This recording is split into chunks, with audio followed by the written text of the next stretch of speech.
বন্ধুরা, এই বিড়ালটি এই ছোট্ট মেয়েটাকে ঘুম থেকে ডেকে তুলে।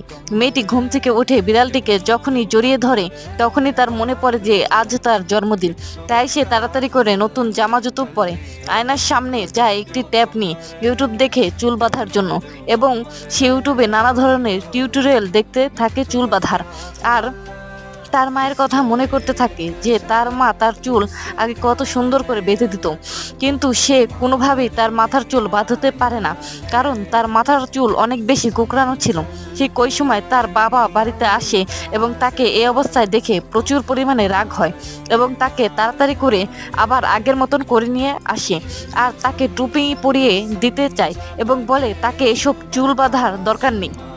কিন্তু মেয়েটি রাজি হয় না এবং তাকে চুল বেঁধে দিতে বলে। এরপর তার বাবা রাজি হয় এবং তার চুলগুলোর সাথে এক প্রকার যুদ্ধ করে তার চুলগুলো বেঁধে দেওয়ার চেষ্টা করে, কিন্তু পারে না, হেরে যায়।